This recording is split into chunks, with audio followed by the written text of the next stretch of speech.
Hey everyone, it's Alex here.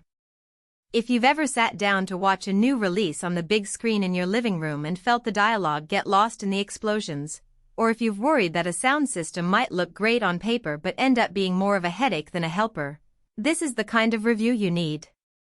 I'm going to walk through the JBL Bar 1300X, break down where it actually shines, where it falls short, and help you decide if it's worth the space on your wall and the money in your pocket. Link is in the description if you want to check the product details on Amazon. First off, let's talk about the most common hesitation people have with premium sound bars. The promise of full home theater can feel vague until you hear it yourself.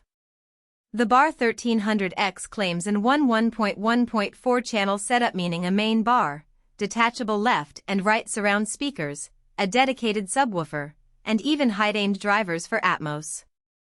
That sounds like a lot, but the real test is how those components behave in a typical 12-foot living room, with a 55-inch TV, and the everyday TV volume you actually use. From what I've gathered, the detachable surround speakers are where the system makes the biggest difference. In a room where the TV is centered on the front wall, you can place the left and right speakers just behind the sofa or on the side walls. When they're set up that way, dialogue becomes surprisingly clear, especially in crowded scenes where background effects used to drown out the actors.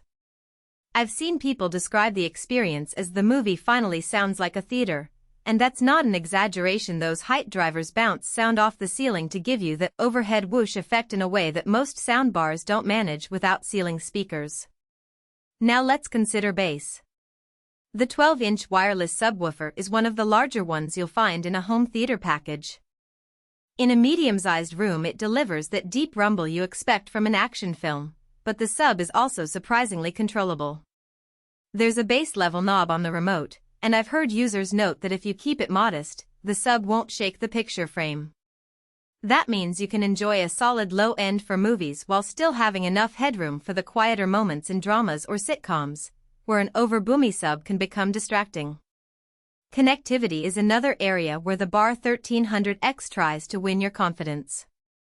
It comes with built-in Wi-Fi, AirPlay 2, Spotify Connect, Alexa multi-room music, and Chromecast built-in. In practice, this means you can stream your favorite playlists directly from your phone without needing a separate receiver, and you can also use voice commands to raise the volume or switch inputs. I've seen people who already have a smart speaker network appreciate that the bar integrates into it, so you can keep a consistent audio profile across rooms. The HDMI/RC/eARC port does what you'd expect.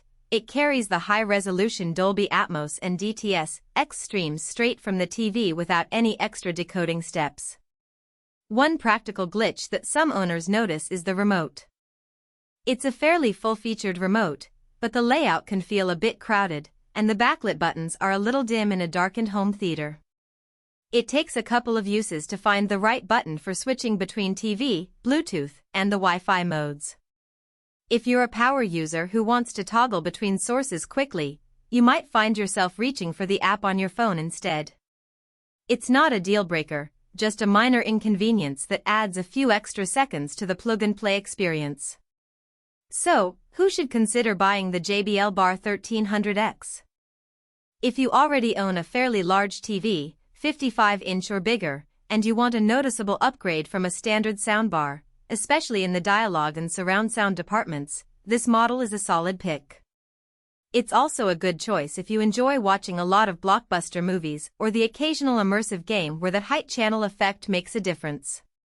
Because the subwoofer is wireless, you won't have to run cables across the room, which suits a clean-look aesthetic.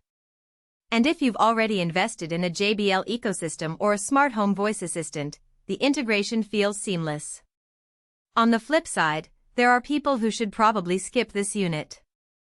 If your living space is a small studio apartment or a bedroom where the TV is under 45 inches, the 1.1.4 channel spread may feel excessive, and you might not hear the full effect of the height drivers.